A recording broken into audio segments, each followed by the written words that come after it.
예, 다시 인사드리겠습니다. 소개받은 이윤호 노무사입니다. 반갑습니다. 이 마지막 되면 이 일하시러 가셔야 된다고, 그죠? 잘 못 들으세요, 그죠? 다음에는 중간쯤 불러주시면 그때 와가지고 또 전달 드릴 수 있는 기회가 있었으면 좋겠네요. 오니까 저기 이제 저희 너무 자문하고 계시는 사장님들도 몇 분 뵙고, 또 이제 한돈협회에 같이 또 뭐 연락 주고받았던 분들도 계시고 그래서 되게 반가운 마음으로 오게 됐습니다. 제가 지금 1시간 정도 시간이 저한테 주어졌는데요. 그 동안에 요즘 인사노무 이제 양돈장에서 일어나는 트렌드한 문제들, 그리고 반드시 필수적으로 아셔야 되는 내용, 그런 내용들 위주로 제가 좀 설명을 드리도록 하겠습니다.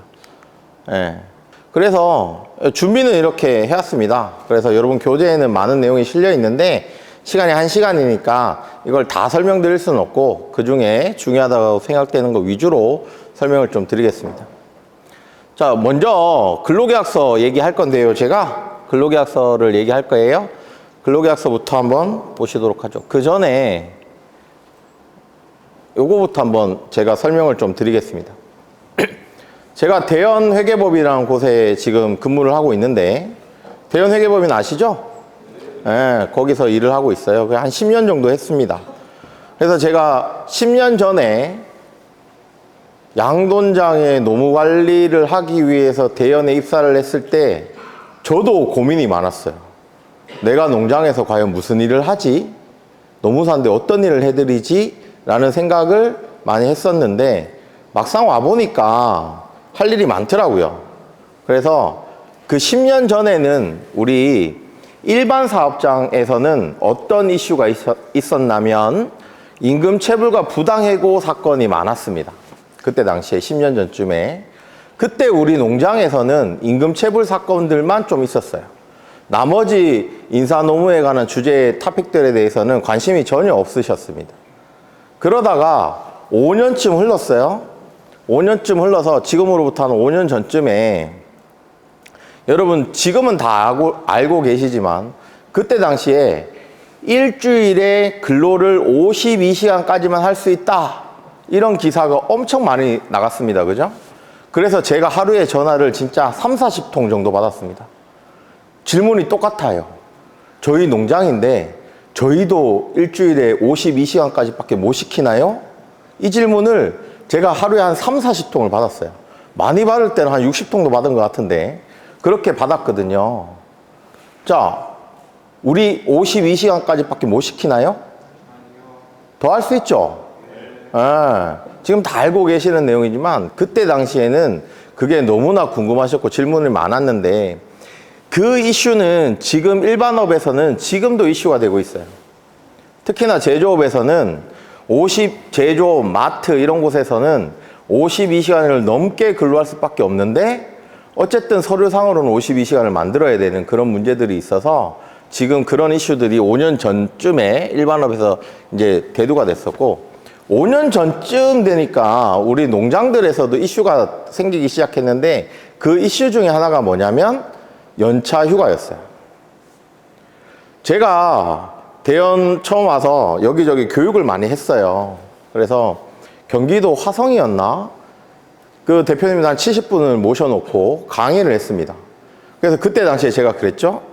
근로자 수 5인 이상 되는 사업장이면 우리 양돈 농가도 연차 휴가를 지급하셔야 됩니다 라고 얘기를 했어요. 그러니까 저기 뒤에 대표님 한 분이 한 60에서 70 정도 돼 보이시는 대표님 한 분이 갑자기 벌떡 일어서시더니 저보고, 네가 돼지를 키워봤냐고, 네가 뭘 한다고 휴가를 주라 마라 그러냐 하면서 역정을 막 내시는 거예요. 그리고 그분이 나가셨어요. 강의 분위기는 엉망이 됐겠죠? 그랬는데 지금은 제가 어디 가서도 양돈 농장의 대표님들이나 누구를 만나서 연차 휴가 지급하셔야 됩니다라고 했을 때 그런 반응은 아니세요. 그게 대두된 게 한 5년 전쯤 됐던 것 같아요. 제가 불법 체류 외국인이라고 적었는데 저 문제는 우리 늘 같이 따라다니는 문제였는데, 5년 전 이전에는 불법 체류 외국인들이 뭘 청구했냐면 퇴직금을 달라고 그랬어요. 퇴직금만.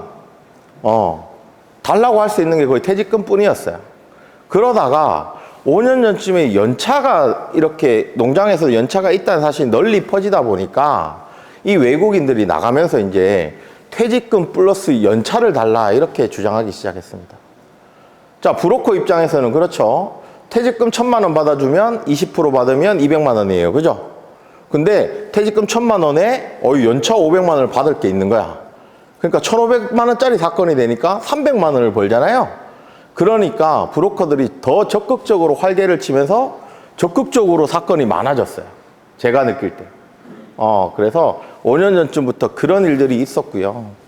지금 현재 대한민국에서 일반 사업장에서는요, 뭐 중대재해 이런 것들은 당연하지만 우리 개별 근로기준법에 봤을 때는 직장 내 괴롭힘 사건이 엄청 많아졌습니다. 이거 처리하는데 엄청 많은 애를 쓰고 있어요.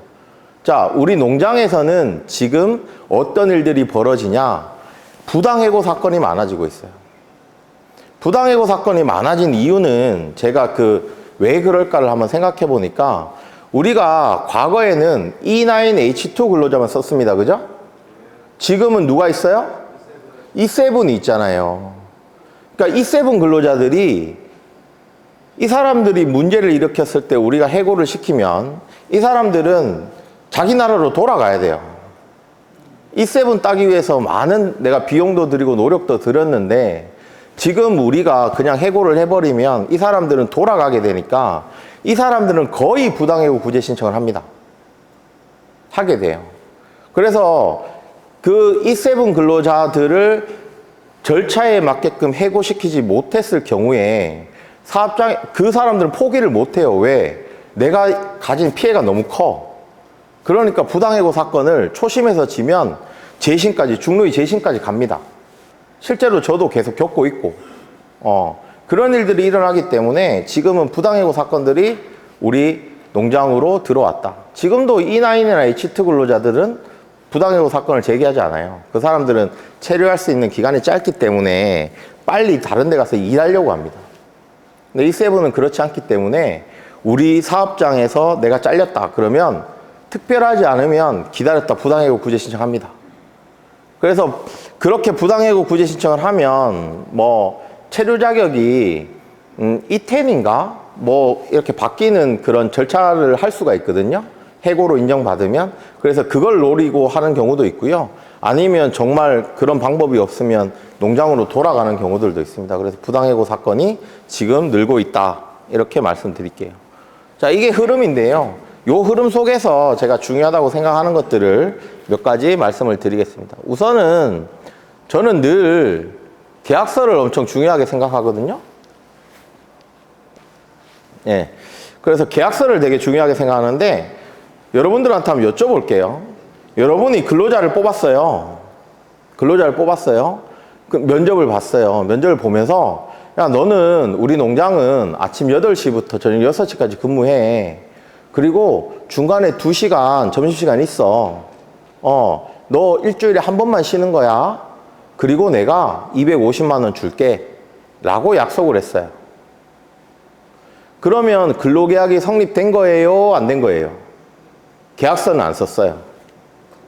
그러면 근로계약이 성립된 거예요? 안 된 거예요? 어때요? 안 된 거예요? 그렇게 약속하고 그 사람이 다음날부터 와서 일한 다음에 한 달 일한 다음에 나보고 월급 250만 원 달래요. 그럼 줘야 돼요? 안 줘도 돼요? 줘야 될 것 같습니다. 그죠? 그 뭐냐. 근로계약이라는 건요. 어떤 특정한 형식을 요구하지 않습니다. 말로 약속해도 계약이 성립이 돼요. 효력은 발휘해. 그런데 우리 근로기준법에서 근로자를 좀 더 두텁게 보호하기 위해서 사실은 근로자를 두텁게 보호하는 것도 있지만 제가 가만히 지켜보니까요. 이건 사장님들을 보호하기도 해요. 대표님들을 보호하기도 합니다. 계약서는. 왜냐하면 이런 경우가 있다는 거죠. 250만 원 주기로 했는데 나쁜 사장님들은 내가 한 달 근무했는데 230만 원을 줘요. 한 달 일하고 나니까. 그러고 나서 야, 나 230 주기로 했잖아 라고 얘기하는 거예요. 그럼 문제가 생기겠죠? 반대도 있어요. 근로자가 자기가 더 받기로 했대. 그런 문제가 생기거든요. 그렇기 때문에 우리 근로기준법에서는 근로자 그런 사후적인 분쟁을 대비하기 위해서 아주 근로조건 중에 중요한 조건들에 대해서는 문서로 작성해서 근로자랑 나눠 가져라 라고 규정을 두고 있어요. 우리 법에는 근로계약서를 작성하라는 문구가 어디에도 없어요. 다만 중요한 조건에 대해서 문서로 쓰고 서면으로 작성해서 나눠줘라, 교부까지 해라 라고 되어 있는데 그 조항을 우리 근로계약서를 써라 라는 근거조항으로 보고 있습니다. 자, 그래서 정리하자면 근로계약은 말로 해도 되는데 우리 계약서는 꼭 써야 되겠더라. 근데 그 계약서를 쓸 의무를 누구한테 주고 있다? 사장님들한테 주고 있다. 그러니까 계약서를 안 쓴 근로자는 아무런 처벌을 받지 않습니다. 하지만 사장님들은요. 500만 원 이하 벌금에 처해집니다. 계약서를 하나 안 쓰면요. 근로자 한 명 안 쓰면 그 기업의 상황이나 근로계약서 다른 근로자들이 썼는지 유무 등등을 파악해서 보통 과태료 처분으로 끝내긴 하는데 그 금액이 40만 원에서 한 120만 원 정도 사이에서 나와요. 계약서 안 쓰면. 근로자가 막 거부해요. 근로자가 막 거부해. 그럼 어떻게 해요? 그래도 우린 쓰도록 만들어야 돼. 쓰시도록 해야 됩니다. 그렇게 되어 있다. 그래서 문제를 한번 보시면 불법 체류 외국인하고 근로계약서를 작성하지 않아도 될까요? 자, 불법 체류 외국인은요, 우리 외국인들은 출입국 관리법이란 법에 따라서 자기에 맞는 체류 자격을 부여받으면 우리나라의 그 목적에 맞게 머무를 수 있어요. 근데 불법 체류 외국인은 우리가 흔히 체류 기간이 지난 사람들, 아예 자격이 없는 사람들만 생각하시는 경우도 있는데 그 사람들만 불법 체류 외국인이 아니고요. 내 체류 자격, 나는 유학 자격으로 왔어요.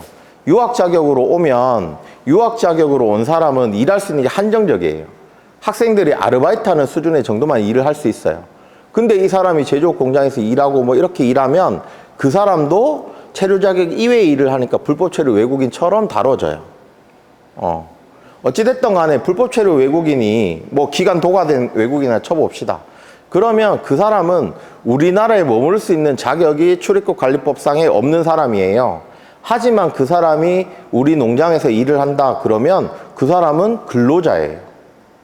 그 사람은 근로자이기 때문에 노동법이 하라는 아니면 보호하는 모든 권리와 의무를 누려요. 불법 체류 외국인이지만.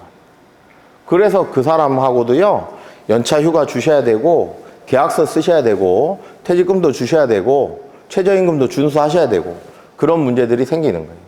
그래서 불법 체류 외국인하고도 계약서를 이렇게 말씀하시는 분들이 있어요. 불법 체류 외국인 써서 걸리면 우리 농장의 피해가 크잖아요.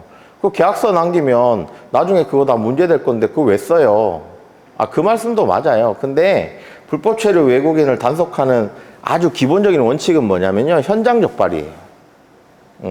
그래서 계약서 가지고 나중에 문제되는 경우는 거의 없으니까 오히려 계약서를 안 써서 사장님들이 처벌받는 일이 더 많아요. 그러니까 계약서는 꼭 쓰셔야 된다. 이렇게 말씀을 드리고, 자, 신용불량자들이 있습니다. 이 사람들하고도 계약서를 써야 되겠죠? 자, 신용불량자 말이 나왔으니까 제가 설명을 하나 드리고 갈게요. 신용불량자분들이 보통 농장에서 이런 말씀을 하세요. 나는 옛날에 사업하다 망해가지고 내 이름으로 돈 못 받아요. 그러니까 내 와이프 이름으로 돈 주고 와이프 이름으로 4대 보험 가입하고 일은 내가 와서 할게요. 그렇게 해서 내가 그 사람 와이프나 그 사람 딸이나 그 사람 아들한테 아들 명의 통장으로 내가 우리 회사에서 돈을 바로 꽂아줬어요. 그럼 될까요? 안 될까요? 그러면 사장님들이 또 처벌을 받아요. 우리 임금을 지급하는 원칙에는요, 4가지가 있어요. 그 중에 하나가 뭐냐면 일한 사람한테 직접 줘야 되는 거예요. 그래서 뭐 고등학생 자제분이 있으신 분도 계실지 모르겠지만 고등학생들이 아르바이트를 하잖아요. 그러면 내가 미성년자니까 내가 부모님이 가가지고 우리 애 일했는데 우리 애는 미성년자니까 내 통장에 돈을 월급을 주라 라고 해서 그 부모님 통장으로 받을 수 있어요, 없어요? 그렇게 받으면 안 돼요. 일한 사람한테 직접 줘야 되는 거예요. 그래서 신용불량자도요, 원래 그 사람한테 직접 줘야 되는 거예요.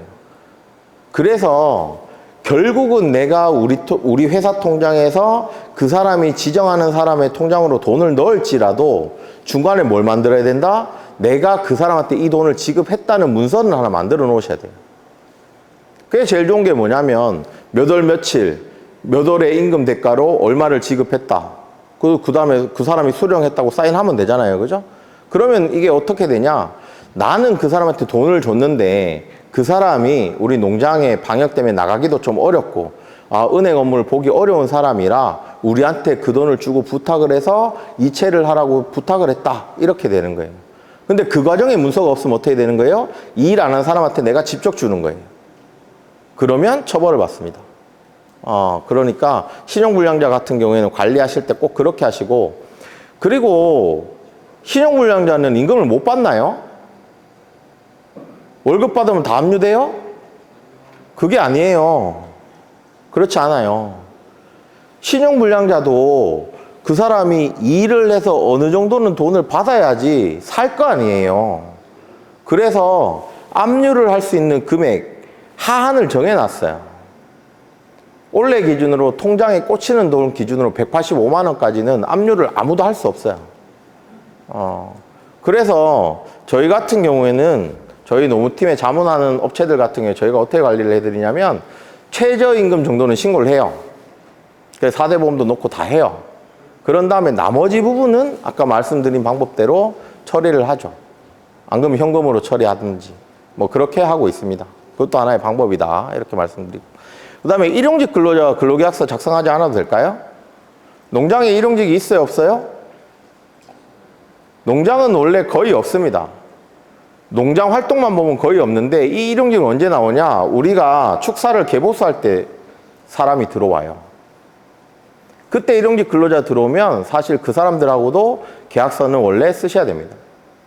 그리고 축사 개보수가 나와서 말씀인데 오늘도 제가 저희 자문사 관련해서 상담을 하나 하고 왔는데, 개보수 하면 일단 신고하잖아요. 허가해달라고 신고하죠?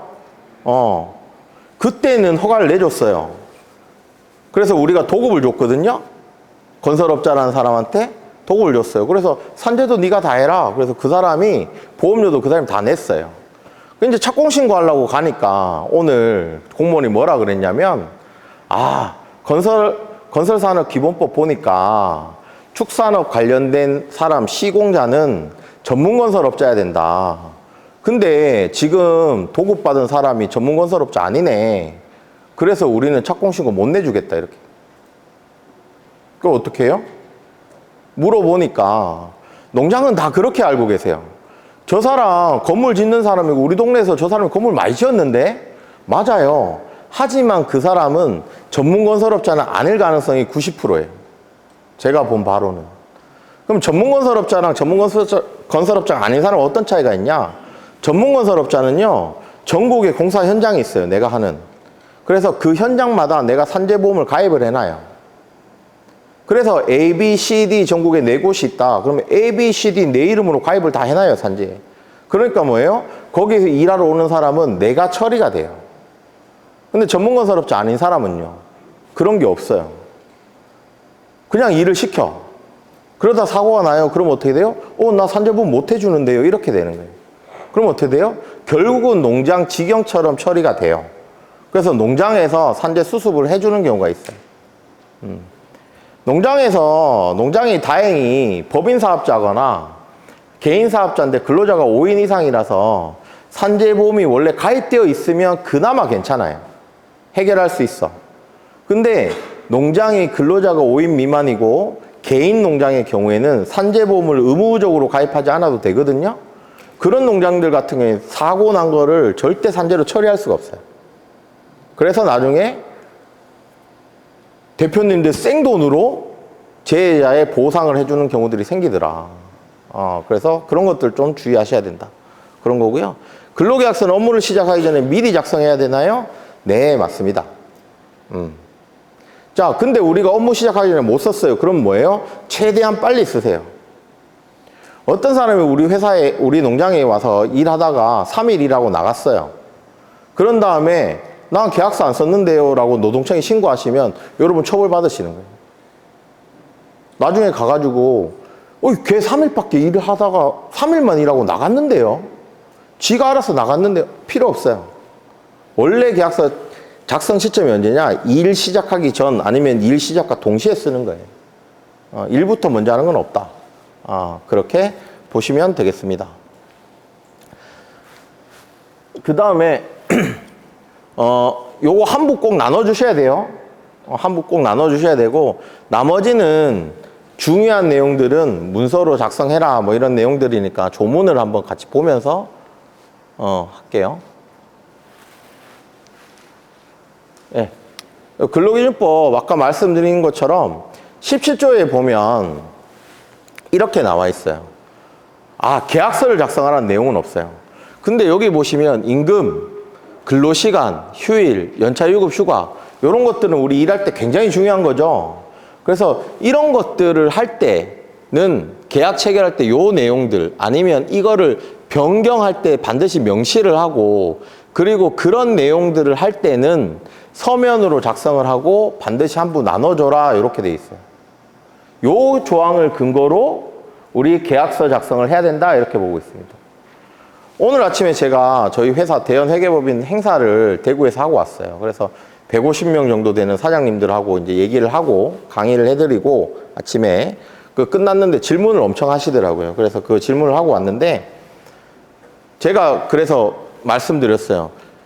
근로조건이 바뀔 때도 계약서를 다시 쓰셔야 돼요 라고 말씀을 드렸어요. 그러니까 사장님들이 이게 되게 궁금했었나 봐요. 오셔서 하는 말씀이 그럼 외국인을 처음 데려왔을 때 내가 200만 원에 데려왔는데 최저임금이 올라서 210만 원으로 바뀌면 그것도 계약서 다시 써야 됩니까? 네, 다시 써야 됩니다. 외국인 표준근로계약서를 다시 쓰셔야 돼요. 금액란을 고쳐서. 자, 외국인은 표준근로계약서를 쓰는 거잖아요. 그죠? 그 표준계약서를 다시 쓰는 거에 대해서 각 지역의 고용센터마다 일하는 방식은 조금씩 달라요. 한 5%에서 10%는요, 어떻게 하냐면 외국인 데리고 와서 자기 앞에서 쓰래요.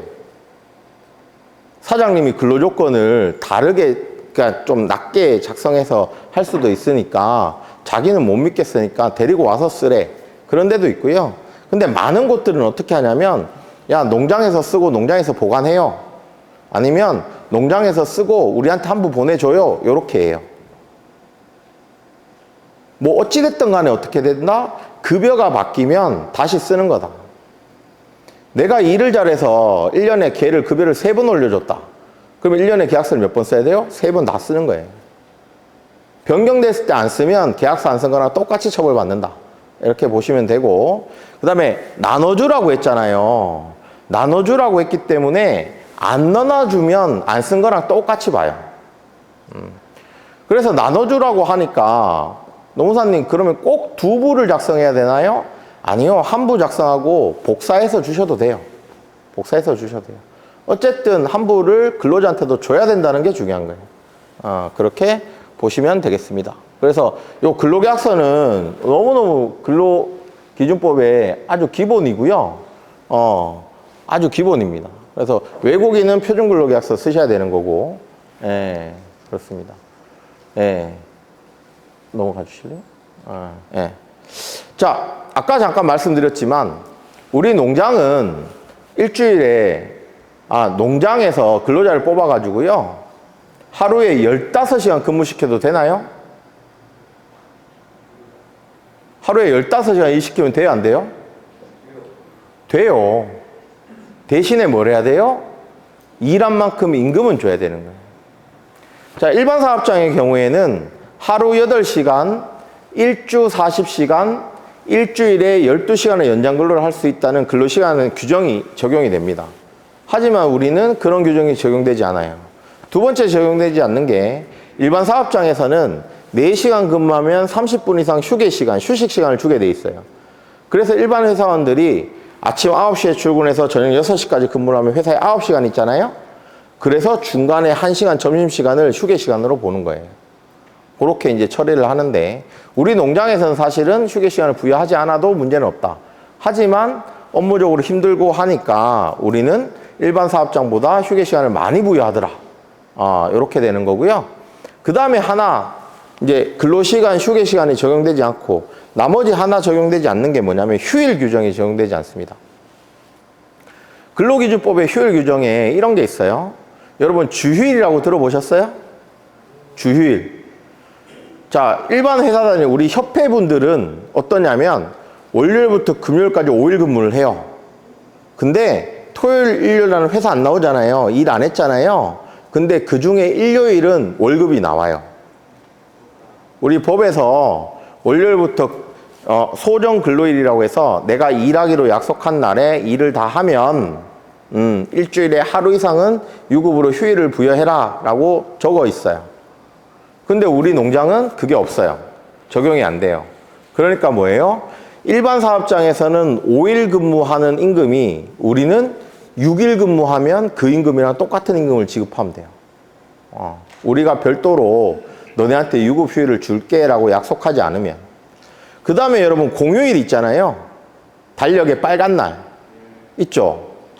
농장은 그게 쉬는 날이에요? 일하는 날이에요? 일을 하는 날이에요. 우리가 별도로 약속하지 않으면 일하는 날입니다. 사실 일반 사업장에서도 그 공휴일이 유급 휴일이 된 지가 얼마 안 됐어요. 그 공휴일이 선생님들 풀네임이 뭐냐면 관공서 공휴일이에요. 그래서 원래 관공서가 쉬는 날을 규정해 놓은 거예요. 그러다 보니까 과거에는 큰 기업들은 관공서랑 일을 많이 해요. 그러니까 큰 기업 다니는 사람들은 자기가 와서 일했는데 관공서가 쉬니까 일이 진척이 안 돼. 그러니까 어떻게 해요? 다 쉬었어요. 근데 중소규모 사업장은 어때요? 관공서는 일을 많이 안 해. 그러니까 어떻게 해요? 일을 했어요. 그러다 보니까 이게 문제다. 그래서 2020년쯤에 이거 문제니까 우리 관공서 공휴일을 우리 유급휴일로 단계적으로 유급휴일, 일반 사업장에도 유급휴일로 적용하자. 이렇게 돼서 현재는 근로자 수가 5인 이상인 사업장에서는 그게 유급휴일이 돼요. 그러니까 설, 추석, 3.1절, 8월 15일 이런 날들이 달력에 빨간 날들이 일반 사업장 다니는 사람들은 쉬는 날이에요. 그렇지만 월급이 나오는 날. 자, 우리 농장은요. 우리가 따로 약속하지 않으면 설에도 원래 농장 근로자들은 나와서 일하는 거예요. 그 사람들이 특근을 하는 거예요? 아니에요. 그냥 자기들 원래 일하는 날이에요. 우리가 약속하지 않으면. 그래서 근로시간 휴게 휴일의 규정에 적용이 없는 겁니다. 이렇게 되고요. 예. 그렇게 적용되고, 그러니까 근로시간 휴게 휴일에 관한 규정이 적용되지 않을 뿐이고, 나머지 것들, 최저임금이라든지, 그 다음에 그 야간 근로에 대한 가산임금, 이건 뭐냐면, 연장 근로라고 아시죠? 하루 8시간이 넘거나 일주 40시간이 넘으면 일반 사업장에서는 1.5배, 50%를 가산해서 주게 돼 있어요. 휴일 근로도 마찬가지고, 야간 근로도 마찬가지입니다. 야간 근로는 밤 10시부터 다음날 아침 6시까지 근로를 얘기해요. 그거면 내 시급이 10,000원이다. 그러면 그때 1시간을 하면 15,000원을 내가 줘야 되는 거예요. 제가 가산임금을 안 줘도 됩니다. 이러니까 사장님들이 이렇게 오해를 하세요. 1시간 일 시키고 돈을 안 줘도 된다던데요. 이렇게 하는데 그게 아니고 1시간 일하면 1시간에 대한 분량만 주면 되고 50% 가산을 안 줘도 된다는 말이에요. 그죠? 근데 우리 그 중에 야간 근로에 대한 거는요. 우리 농장에 근로자가 5명 이상이면 야간 근로에 대해서는 50% 가산을 해주셔야 되더라. 농장에서 야간 근로가 언제 있느냐? 대표적으로 분만사. 그 다음에 농장 순찰을 하는데 10시 넘어서 이동하는 경우. 그 다음에 여름에 출하를 좀 빨리 하는 경우. 새벽 일찍 하는 경우. 여름 출하는 정말 사장님들이 야간 근로로 생각을 안 하세요. 왜? 5시에 여름 되면 화나거든요. 그러니까 야간이라고 생각을 안 해. 근데 밤 10시부터 다음날 아침 6시까지가 야간 근로기 때문에 5시부터 6시까지 근로가 뭐예요? 야간 근로가 되는 거예요. 화나지만. 그렇게 되더라. 그래서 요거는 꼭 지키셔야 되고, 그 다음에 휴1이 적용이 안 되니까 휴가는 휴1이랑 다르죠. 그죠? 그래서 연차 유급휴가는 운용을 하셔야 되는 거예요. 연차 유급휴가는. 적용이 다 된다. 다만 연차 유급휴가는 조금 뒤에 보시겠는데 근로자 수가 5인 이상 되는 사업장에서 적용을 해요. 그래서 우리 농장에 근로자가 4명밖에 없다. 근로자가 4명이니까 이거 하면 꼭 이거 물어보세요. 그러면 대표님도 포함합니까? 대표님이 근로자예요? 대표님은 근로자 아니에요. 사용자지. 그래서 대표님 빼고 나머지 사람들의 숫자가 5인이 넘는 사업장이 상시 근로자 수가 5인이 넘는 사업장인데 그때는 불법 체류 외국인이나 이런 사람들을 원래는 포함해서 계산을 해요. 근로자 수 계산할 때. 그래서 그 숫자가 5인이 넘으면 연차 유급휴가 운영하셔야 된다. 그렇게 말씀을 드릴게요. 네. 자, 내년에 최저시급이 1320원이에요. 자, 그래서 오늘 요 지금 다음 페이지는 여러분들이 교재 거를 사진 찍으시든 아니면 화면을 사진 찍으시든 사진을 찍어 놓기 바랍니다. 넘겨주실래요? 자, 여러분들이 내년에 그러면 우리 농장에 최저임금에 위반되지 않은 금액을 얼마나 지급하면 될까를 제가 알려드리겠습니다. 네. 자, 괄호 안에 제일 앞에 숫자는 여러분 농장에서 근로자들이 하루에 일하는 시간을 넣으시면 돼요. 저는 농장들이 8시간 일하는 데가 많거든요. 그래서 8시간으로 가져와 봤어요. 자, 근데 우리가 9시간이다. 그럼 8 대신 9를 넣으시면 돼요. 됐죠? 자, 곱하기 6, 그 괄호 안에 뒷자리는 뭘 넣느냐면 우리 농장에서 일주일에 근로자들이 며칠을 근무하는지를 넣으시면 돼요. 자, 주에 하루 쉬면 숫자가 6이 들어가겠죠? 격주로 쉬면 숫자가 얼마 들어가야 돼요? 6.5 들어가는 거예요. 그죠? 3주에 한 번 쉬면 얼마가 들어가야 돼요? 6과 3분의 2가 들어가는 거예요. 그런 식으로 우리가 한 주에 얼마나 며칠이나 일하는지를 두 개를 곱해요. 그러면 일주일에 우리가 임금을 지급해야 될 시간이 나옵니다. 그죠? 그렇죠? 하루에 몇 시간 곱하기 일주일에 며칠 일하는지를 하면 일주일에 내가 몇 시간치 임금을 줘야 되는지가 나오잖아요. 그죠? 그러면 이걸 월급으로 바꾸려면 한 달에 몇 주가 있는지를 계산하면 되잖아요. 한 달에 몇 주가 있냐? 1년이 365일이니까 365일을 일주일의 단위 기간인 7일로 나누세요. 그러면 1년에 몇 주가 있는지 나오죠? 그걸 다시 12개월로 나누면 그러면 4.345주가 나와요. 그래서 여러분 농장에 하루에 일하는 시간 곱하기 일주일에 며칠 근무한지 곱하기 4.345를 하면 그 시간이 나오잖아요. 그 시간에 1320원 곱해서 그거보다는 많이 지급하셔야 되는 거예요. 임금을. 그거 아래로 떨어지면 우리 농장의 지금 임금이 최저임금 위반이다 이렇게 보시면 돼요. 자, 그러면 어떤 사람의 시급을 계산을 하면 그 시급을 가지고 연차 수당도 주고 1시간 더 했을 때 가산 수당도 그걸로 주거든요. 그 시급 계산은 어떻게 하면 되겠어요? 우리 그렇게 계산한 시간이 있으니까 그 사람 월급을 그 시간으로 나누시면 돼요. 그러면 그 사람의 시급이 나올 거다. 그래서 그 시급을 바탕으로 연차 휴가 수당 주시고 연장 수당 주시고 이렇게 계산하시면 됩니다. 그래서 보시면 주 1회 휴무하고 하루 8시간 근무하는 농장은 내년에 얼마를 지급해야 되냐? 215만 6,880원을 지급하셔야 돼요. 올해 1030원이었거든요. 그렇기 때문에 올해는 210만 원이 좀 안 되는 금액이었어요. 그래서 외국인 데리고 올 때 처음에 최저임금으로 데리고 왔었다. 그래서 우리가 210만 원으로 적었었다. 그러면 1월 1일 되면 어떻게 해야 돼요? 215만 6,880원 이상 되는 금액으로 우리 바꿔야 된다. 그러면서 계약서를 다시 써야 된다. 이렇게 되는 거죠. 자, 월 2회 유무다. 격주로 쉬는 거잖아요. 하루 8시간이면 이렇게 계산하시면 약 한 달에 226시간이 나오고 그러면 임금이 233만 2,320원이 나와요. 그러니까 이런 농장에서는 여기 적혀 있는 230 한 4만 원 정도는 지급하셔야 최저임금 위반이 안 되는 거죠. 밑에 우리는 휴무가 없을 수도 있어요. 휴무가 없이 일해요. 그러면 얼마다? 한 달에 한 244시간이 되고 그러면 금액이 250 한 2만 원 정도가 돼야 되더라 이런 거죠. 그래서 요거 이상으로 지급하셔야 된다.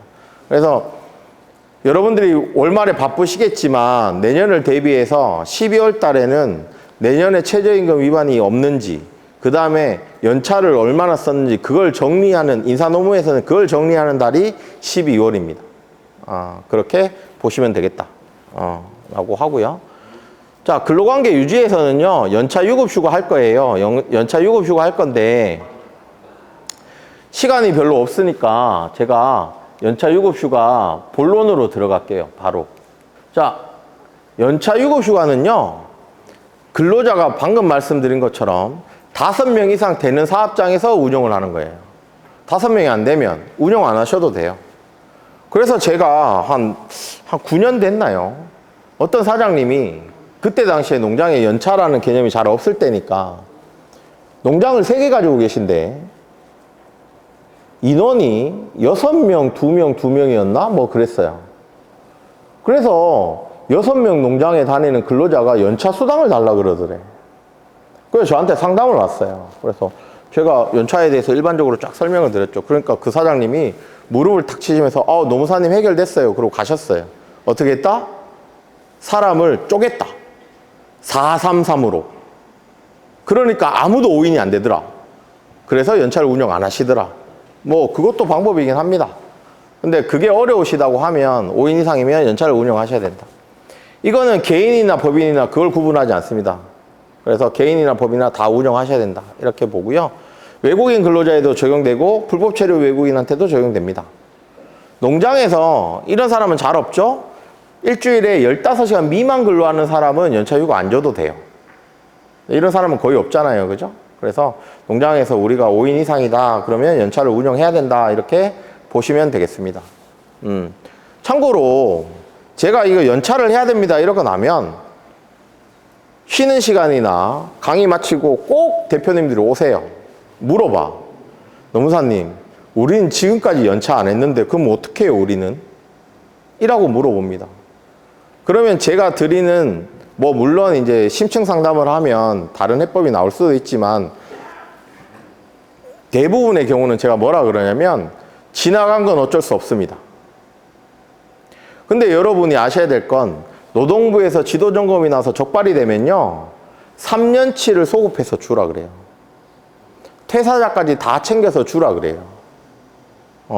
그렇기 때문에 우리가 스스로 지금 연차를 운영해야 되는 걸 알면 우리가 지금 운영하는 게 좋습니다. 자, 그러면 지나간 거는 제가 그래요. 지나간 것까지 주려고 하면 인건비 부담이 너무 많으니까 일단 지나간 건 덮읍시다. 그러면 1월 달에 급여도 올려주실 거고 할 건데 차라리 연차를 하나를 급여에 포함시켜 주시든지 그렇게 해서 해결을 합시다라고 말씀드려요. 그러니까 올해부터 내년 2026년 1월 1일부터는 연차를 사업장에 좀 도입을 하셔서 운영을 하세요 라고 말씀을 드려요. 대부분. 그렇게 운영을 하다 보면 우리가 근로자랑 사용자랑 사이에서 임금에 관한 채권이 있잖아요. 그게 근로자가 사용자한테 청구할 수 있는 기간이 3년이에요. 3년이 지나면 아무리 그 돈을 받을 게 있어도 근로자는 청구할 수 없어요. 소멸시효란 게 도래해버리면 그 권리가 사라지거든요. 그래서 연차 수당 우리가 10년 전부터 안 줬어요. 10년 전부터 줬어야 되는데 그러면 뭐예요? 3년 지난 건 다 사라지고 있는 거예요. 지금 현재도. 그래서 나중에 우리가 지도점검 받았어요. 나중에. 그러면 그때로부터 3년 걸 계산하니까 그때는 우리 하고 있었기 때문에 보통 감독관들이 옛날 3년 거 다 하세요. 이렇게 얘기 안 해요. 알겠어요. 앞으로 잘 하세요. 이렇게 하고 넘어간다는 거죠. 그러니까 연차는 혹시 안 하고 계시다면 내년에 좋잖아요. 1월 1일 되니까 임금 인상 계획도 있으실 거고 한데 그때 연차를 우리 회사에 도입을 하시는 걸 고려하셔라. 연차를 운영하는 방법에는요. 우리 농장에서 합법적으로 관리하는 방법 중에 하나는 뭐냐? 방금 말씀드린 것처럼 급여 속에 연차를 하루씩 넣는 거예요. 그렇게 해서 주실 때는 주의하실 게 뭐냐? 급여에 반드시 연차가 구분해서 나와야 돼요. 구분해서 나오라고 하니까 이렇게 생각하시는 분이 있어요. 250 주다가 내가 10만 원 올려주고 싶었어. 그러니까 연차 수당 10만 원 그냥 이렇게 적어놔요. 기본급 250에 연차 수당 10만 원. 그럼 될까요? 안 될까요? 그러면 나중에 감독관들이 인정을 안 해요. 그 사람 시급을 계산해서 8시간치를 곱해서 그 값이 연차 수당에 들어가 있어야 되는 거예요. 그게 아니고 누가 봐도 이상한 금액 10만 원이 왜 나왔는지도 모르겠고 이게 몇 시간인지도 모르는 그 정액의 금액이 들어가 있으면 감독관들이 인정을 안 해요. 그러니까 10만 원 올려주시고 싶다 그러면 그 안에서 계산을 잘 하셔야지. 요 중에 연차는 계산해 보니까 뭐 9만 원. 그러면 기본급에 만 원 더 올라가면 연차 9만 원 주면 되네. 이렇게 해서 251만 원, 9만 원 이런 식으로 금액에 맞춰서 연차 수당은 들어가 있어야 돼요. 그렇게 관리하시는 방법 하나. 두 번째는 우리 농장에서 지금 2번 쉬고 있어, 한 달에. 근데 연차도 운영해야 되겠고 휴일도 좀 더 줘야 되겠어. 그러면 어떻게 해요? 휴일을 늘리는 게 아니고 한 달에 한 번은 연차를 사용해서 쉬는 걸로 하는 거예요. 그렇게 운영하는 거. 그런 방법이 하나 있으시고 나머지는 정말 법에서 권장하는 대로 하시면 제일 좋아요. 이걸 추천드리는데 연차 부여하고요. 너 쓸 거 써라. 안 쓰면 연말에 돈으로 환산해 주는 거예요. 우리가 농장들 보면 성적이 좋으면 상여금 같은 걸 엄청 주세요. 근데 연차 수당은 안 줘. 그러고 나중에 문제가 생기면 사장님들이 꼭 이렇게 말씀하세요. 내가 돈을 얼마나 줬는데, 얼마나 잘해줬는데, 내가 야, 연차 수당보다 훨씬 많이 줬는데 뭐가 문제야? 그런데 그건 그거고 연차 수당은 연차 수당이에요. 연차 수당에 이름을 안 나가면 상여금 많이 주신 건 소용없어요. 연차 수당 또 주셔야 되고 그거 포함해서 다 퇴직금만 많이 줘야죠. 그렇게 되니까 근로자한테 잘해주는 거는요. 법에 맞게끔 잘해주신 걸 원칙으로 삼고 그 후에 여력이 있으면 그때 상여금 주시는 거예요. 그렇게 생각을 하셔라. 자, 연차 개수를 한번 알아볼 건데요. 연차 개수는요. 자, 원칙이 이렇습니다. 1년 이상 근무한 사람이 전년도에 출근율이 80% 이상 되면 이번 연도에 15일의 연차 휴가를 부여하는 거예요. 자, 사장님들이 제일 오해 많이 하시는 게 이런 거예요. 원래 1월 1일에 어떤 사람한테 우리가 15개 연차를 부여했어요. 15일에. 근데 이 사람이 6월 30일자로 퇴사를 했어요. 근데 연차를 하나도 안 썼네요. 자, 그러면 수당으로 계산해 줄 때 이 사람한테 15일을 계산해 줘야 됩니까? 아니면 반 근무했으니까 7.5일을 계산해 주면 됩니까? 몇 개를 해줘야 될까요? 연차라는 건요, 전년도 근로에 대한 대가로 올해 그 사람한테 주면 그때부터 그 사람 권리예요. 올해 다닐 걸 예정해서 주는 게 아니고요. 올해는 의미 없고 전년도에 너 열심히 일했으니까 그 대가로 올해 이만큼 쉬어라고 해서 1월 1일 날 주면 그 사람이 1월 2일 날 퇴사하더라도 15개를 다 챙겨서 지급하는 거예요. 그러니까 6월 30일 날 퇴사했다고 7.5일로 계산해서 주시는 분들이 있는데 그거는 안 된다. 그러면 임금 체불이 생기는 거다. 이렇게 보시면 돼요. 연차는 그렇게 그거 하나 이해하시고, 자, 그러면 1년이 안 된 사람이 있을 거 아니에요. 그죠? 출근율이 80% 안 되는 사람이 있을 거 아니에요. 요런 사람들은 1개월을 개근을 하면 그 다음 달에 하루의 연차 휴가를 주게 돼 있어요. 그렇게 해서 우리가 계산을 한번 해보면 뒤로 한 칸만 좀 가주실래요? 네. 자, 계산을 해보면 이렇습니다. 2019년도 1월 1일 날 입사했어요. 그러면 입사 첫 해니까 1년이 안 됐죠? 1개월 개근하면 하루 생긴다 그랬죠? 그러면 1월 1일부터 1월 30일까지 개근했어요. 그러면 2월 1일 날 하나 생기죠? 2월 달 다 개근하면 3월 1일 날 하나 생기죠? 그 2, 3, 4, 5, 6, 7, 8, 9, 10, 11, 12, 11개까지 생겼어요. 12월 달을 다 개근을 했어요. 그러면 1월 1일 날 하나를 줘야 될 것 같은데 1월 1일 돼 보니까 나는 어떤 근로자예요? 1년 이상 된 사람이에요, 이제. 그러니까 전년도 출근율을 계산해서 다 개견했을 거니까 그러니까 80% 이상이니까 얼마? 15일의 연차 휴가를 주는 거예요. 그래서 11, 15, 15 연차는 같은 개수를 2번 받으면 그 다음에 하나 올려준다 이렇게 생각하시면 돼요. 그래서 2년 같은 거 주고 하나 올려주고 그렇게 해서 법에서는 맥시멈 몇 개까지 주라고 되어 있냐면 25개까지 주라고 되어 있습니다. 그렇게 되어 있더라 라는 겁니다. 그렇고요. 자, 저희 이제 징계를 잠깐 말씀드릴 건데요. 징계를 말씀드릴 건데 해고를 잠깐만 말씀드릴게요. 해고하실 때 해고는 저 뒤에 다른 장표 가지고 할게요. 요거부터 말씀드릴게요. 여러분, 제조 공장이 사고가 많이 날까요? 농장이 사고가 많이 날까요? 어디가 많이 날까요? 농장이 많이 날 것 같죠? 맞아요. 산재 요율을 보면요, 사고가 제일 많은 건설업이 1000분의 35예요. 제가 10년 전에 할 때 우리 축산업, 농장의 산재 요율이 얼마냐면 1000분의 29였어요. 제조업은 얼마냐면 1000분의 5에서 만드는 물건에 따라서 1000분의 5에서 1000분의 19예요. 거기는 업체 수가 많으니까 절대적인 개수는 많지만 비율로 따지면 우리가 훨씬 많다는 거예요. 근데 다행히도 우리 농장들은 사고가 많이 줄어서요. 지금은 1000분의 20, 1000분의 21 정도 해요. 그래도 제조업보다 높아요. 사고 많이 나요. 자, 사고가 났을 때 제가 참 안타까운 상황을 많이 봐요. 어떤 상황이냐?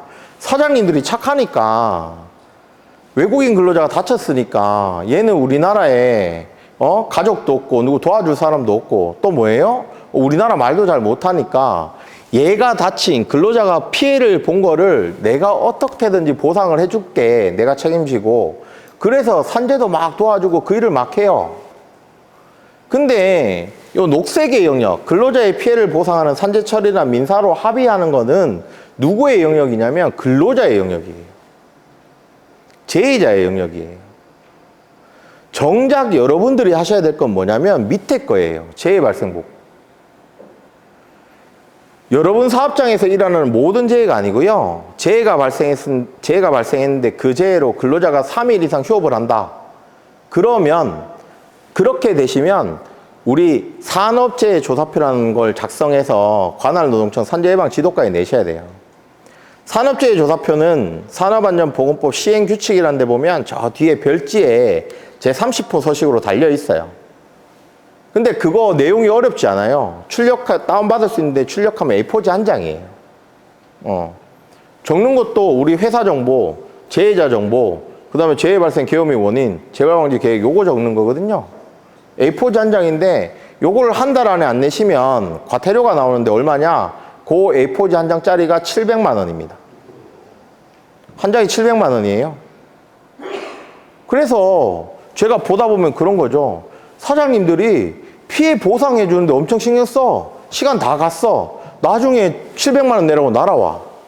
노무사님 내가 뭘 잘못했나요? 재해 발생 보고 안 하셨잖아요. 그런 게 있었어요. 이래.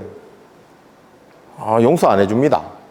한 번은 봐줘요. 한 번은 봐주는데 그거를 봐주는 걸 바라시지 말고 우리 산업재해 조사표 재해 발생 보고는 꼭 하셔야 된다. 이게 의무다. 이거 꼭 보시고 그 다음에 네, 넘어가 주시면 네, 요거 한번 볼게요. 자, 임금대장이나 임금명세서인데요. 지금은 우리 노동법에서 임금명세서를 작성해서 근로자한테 주도록 되어 있어요. 자, 여러분들이 노무자문을 따로 받으시지 않는 업체들은 우리 회계사 사무실에 요청을 하셔가지고 회계사 사무실에서 임금명세서를 받으십니다. 그죠? 근데 대부분의 회계사 사무실은요, 노동법에서 요청하는 그 정도의 임금명세서를 제공해 주지 않습니다. 금액만 나오고 공제 금액만 나오죠. 그래서 얼마 주면 된다 요것만 나오는데 우리 노동법에서는 그렇게 주는 거는 안 준 거나 똑같아요. 그래서 근무 일수라든지 계산 방법이라든지 시급이라든지 이런 게 나와야 되거든요. 그래서 여러분들이 기장하시면서 부수적으로 받으시는 임금명세서는 안 주시는 것보다는 주시는 게 낫지만 노동부 점검 같은 게 나오면 그거는 법적 의무를 다한 게 아니다. 요 말씀은 꼭 제가 드릴게요. 그렇습니다. 그 다음에 근로관계 종료를 볼 건데요. 자, 근로관계 종료에서는 요 표를 아까 그 임금 계산한 거와 더불어 요 표는 여러분들이 꼭 찍어주시면 좋겠습니다. 요 표는 뭐냐? 우리 대한민국에서 근로관계 종료하는 게요, 두 가지 종류가 있어요.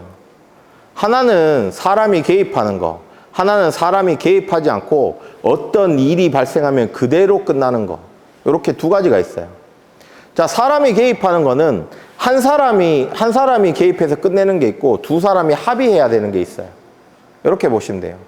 자, 어떤 일이 일어나서 바로 끝나는 거는요, 당연 종료라고 하는데 그 당연 종료는 딱 세 가지밖에 없어요. 계약 기간을 정했는데 계약 기간이 끝났어요? 정년이 우리 회사의 정년인데 정년이 끝났어요? 아니면 근로자가 사망했어요. 여기에 사용자의 사망은 있어요, 없어요? 없어요. 사용자의 사망은 사업자 때 고용이 승계돼요. 상속인들한테. 그래서 사용자의 사망은 아니고 근로자의 사망만 있어요. 그래서 당연 종료는 요 세 가지 뿐이에요. 나머지는 의사가 개입돼야 돼요. 그래서 한 사람의 의사만 개입돼도 되는 거 이런 거죠. 근로자가 사표 쓰고 나갔어요. 강제로 데리고 와서 일 시킬 수 있어요? 못 시키잖아요. 그런 거. 그 다음에 사장님들이 하시는 게 뭐예요? 해고예요, 해고. 해고. 자, 해고는요, 두 가지를 기억하셔야 돼요. 해고를 절대 할 수 없느냐? 아니다, 할 수 있다. 할 수 있는데 해고가 근로자한테 너무 불리하니까 지켜야 될 것들이 좀 많더라. 요걸 기억하셔야 돼요. 그 지켜야 할 것 중에 대표적인 게 해고 예고라는 게 있어요. 그건 뭐냐? 한 달 전에 미리 얘기해 주라는 거예요. 그래서 해고를 미리 알린다 그래서 해고 예고라고 해요. 근데 내가 얘랑은 더 이상 있기 싫어. 당장 내일이라도 얘 자르고 싶어. 그러면 자르시면 돼요. 대신에 뭐? 한 달치 임금을 주셔야 돼요. 자, 내가 해고 예고를 했는데 시간 계산을 잘못해서 28일 전에 예고를 하고 28일 후에 잘랐어요. 그러면 28일 동안 일했을 거니까 28일치 임금을 주고 해고 예고 수당은 해고 예고 안 하면 수당을 돈 주면 된다 그랬잖아요.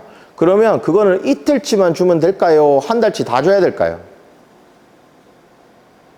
나는 28일 예고는 했어. 이틀이 모자라. 그러면 이틀치만 주면 돼요? 한 달치 다 줘야 돼요? 한 달치 다 주셔야 되는 거예요. 그래서 해고 예고는 시간 계산을 잘 하셔야 돼요. 그런 거고요. 그 다음으로 생각하실 게 뭐냐?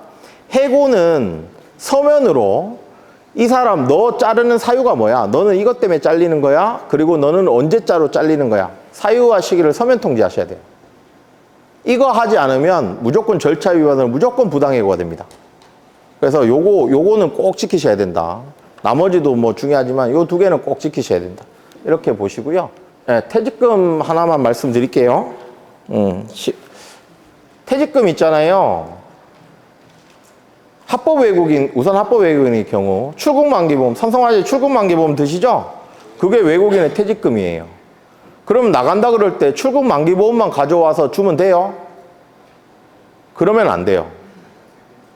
퇴직금을 계산한 다음에 출국만기보험 예상수령료를 빼고 나머지 차액분은 주셔야 돼요. 그래야 임금체불이 안 생겨요. 두 번째, E9에서 E7으로 바꿨어요. 그럼 삼성화재에서 여러분 사업장으로 돈이 줍니다. 그거 외국인 근로자한테 그때 줘야 돼요? 어제 저희 자문사 사모님이 전화가 오셨어요. 행정사님이 그거 E9으로 근로관계 끝났으니까 그거 빨리 정리해서 주라던데요. 이거 노무사님 맞아요? 라고 연락이 왔어요. 주면 돼요? 안 돼요? 주시면 안 돼요? 그렇게 주는 건 중간정산이 되는데 E9에서 E7으로 바뀐 건 중간정산 사유가 아니에요. 그렇게 주시면 안 돼요? 자, 불법 체류 외국인들 급여 240만 원 주고 한 달에 퇴직금으로 20만 원씩 더 주면 그거 돼야 안 돼요? 그렇게 잘라서 아니면 1년에 한 번씩 정리해가지고 12월 달에 240만 원 더하기 퇴직금 240만 원 이렇게 주시면 돼야 안 돼요? 그거 안 돼요? 인정을 못 받아요. 퇴직금 준 걸로 인정을 못 받습니다. 그래서 그렇게 하시면 안 된다. 그렇게 주시면요 어떤 일이 벌어지냐면 이런 일이 벌어져요. 외국인이 나가면서 20만 원씩 분명히 받았는데 내가 퇴직금이라고 적어도 놨어. 걔가 퇴직금 받아간다고 적어도 놨어. 그래도 뭐예요? 걔가 달라 그러면 우린 퇴직금 줘야 돼. 그럼 퇴직금이라 이름으로 준 게 퇴직금 이름이 없었잖아요. 그러니까 부당하게 그 사람이 내 돈 가져간 거잖아요. 아무 원인도 없이. 그러니까 그걸 내가 민사소송하는 거예요. 그러면 우리가 이겨요. 근데 어떻게 돼요? 외국인 돈이 없어. 내가 소송은 이겼는데 받을 방법이 없어요. 그런 위험을 여러분들이 지시는 거예요. 그래서 그거 하지 말라고 하는 거예요. 그리고 정 외국인들이 그거 안 주면 일 못하겠다 그래서 주셔야 된다면 240만 원 플러스 20만 원 줄 때 240만 원 입금하고 20만 원 따로 입금하시면서 20만 원 입금할 때 퇴직금이라고 꼭 기재를 내주세요. 그래야 나중에 가서 비빌 언덕이라도 있어요. 그냥 260만 원 통으로 딱 주고 이 안에 20만 원 퇴직금 있습니다 이러면 아무도 안 믿어줘요. 그러니까 절대로 그건 하시면 안 된다 라는 거고요. 자, 넘어가 볼게요. 이제 저 뒤에 제가 자, 우리 농장에 여러분들은 이제 청년 이제 대표님들이시니까 앞으로 이제 쭉 꾸려가시겠지만 여러분들 아버님들 농장에 보면 아버님하고 같이 농장을 읽어오신 근속기간이 오래되신 분이 있어. 이분이 나간다 그러면 사장님들이 뭔가 챙겨주고 싶어 하거든요. 그 대표적인 게 실업급여예요. 근데 실업급여는 비자발적 이직이라고 해서 해고를 당하거나 공고사직을 당하거나 계약기간이 만료되거나 직장 내 괴롭힘이 있었거나 임금체불이 있었거나 뭐 이런 사유가 있어야 되거든요. 그래서 우리가 흔히 많이 해주는 게 공고사직이에요. 23번 공고사직 해고는 뭐냐면 회사사정, 26번은 근로자 귀책이에요. 요 23번, 26번으로 많이 하는데 자, 우리 고용허가라는 제도가 이런 제도거든요. 아, 우리가 한국 사람 뽑으려고 그랬는데 안 뽑혀요. 그러니까 우리 외국인 근로자 좀 데려다 쓸게요가 고용허가예요. 근데 임금이 외국인이 낮죠? 그러니까 이럴 수 있잖아요. 잘 일하고 있는 한국 사람 내보내고 외국 사람 데리고 오면 안 되겠죠? 그래서 어떻게 하냐? 고용허가 내국인 구인 신청하거나 내국인 구인 신청할 때 아니면 고용허가서 발급될 때 고용허가서 발급일로부터 임금 체불시까지는 그 5개월 전까지는 임금 체불이 있으면 안 되고요. 그 다음에 내국인 구인 신청했을 때부터 2개월 앞에는 내국인을 고용조정하면 안 된다. 즉 뭐냐? 고용허가 신청할 때 그 전에 2개월 안에 우리가 공고사직으로 한국 사람을 내보내면 고용허가가 안 나와요. 그래서 그거 하시면 안 되고 그 다음에 그러면 사람들이 이럴 수 있잖아요. 외국인 뽑아놓고 한국 사람 내보내는 거야. 그래도 내가 노리는 효과는 똑같죠? 그것도 막고 있어요. 어떻게? 고용허가서 발급되거나 외국인 근로자가 일을 시작했어요. 그로부터 6개월 안에 우리가 공고사직으로 내보내면 그때는 고용허가 제한이 있습니다. 보통 2년 나와요, 요새는. 그럼 합법 외국인 2년 못 써. 그러니까 뭐예요? 한국 사람 내보내는 거는 정말 조심하시고 상담을 많이 하셔야 돼. 그거는 꼭. 그래서 이거 한국 근로자 잘해주려고 했었는데 그거는 그러다가 농장에 피해가 많이 갑니다. 그래서 요거는 꼭 알아두시면 좋겠다. 불법 체류 외국인 안 쓰셔야 되는 건 아실 거고 제가 마지막으로 시간은 다 됐는데 요거 하나만 말씀드리고 마무리할게요. 축산신문 기사 보신 분 있어요? 이거 어떻게 생각하세요? 이거 한돈협회에서 저한테 의견서 써달라고 그랬어요. 이거 의견서 써드렸어요. 자, 이 농장이 어땠냐면요. 농장장한테 떡값으로 100만 원을 줬어요. 한국 근로자한테 50만 원을 줬어요. 외국 근로자한테 30만 원을 줬어요. 될까요? 안 될까요?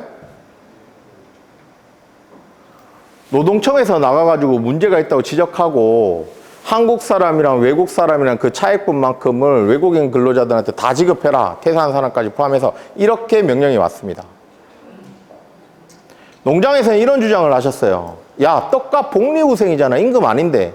아, 임금 아닌 것도 평등 원칙 지키셔야 돼요. 균등처우 지키셔야 돼요.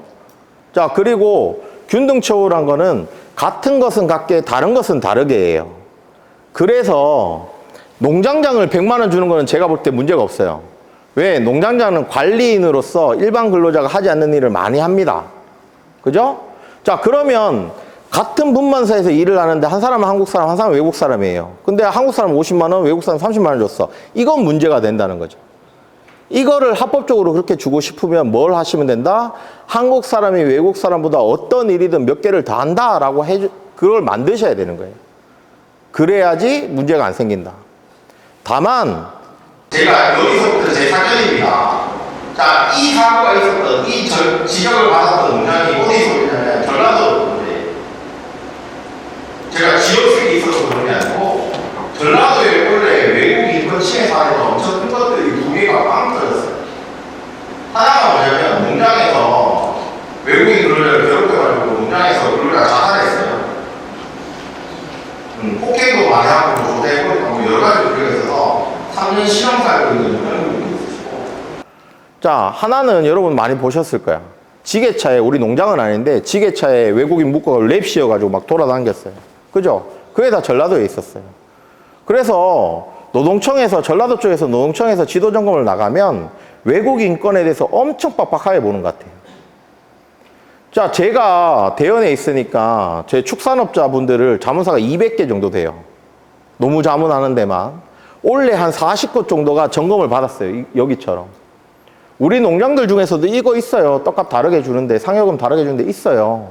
근데 지적받은 데는 한 군데도 없어요. 여긴 지적받았어요. 그래서 제가 이 기사가 떴음에도 불구하고 저희 자문사한테는 얘기를 안 했어요. 이거 바꾸셔야 됩니다. 이런 문제가 있어요. 바꾸셔야 됩니다.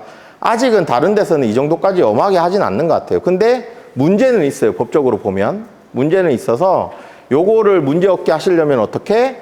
같은 한국 사람이다 그러면 한국 사람은 예를 들어서 외국인이 언어가 좀 부족하니까 주문이나 회사의 소통이나 이런 것들을 한국 사람이 전적으로 부담을 한다.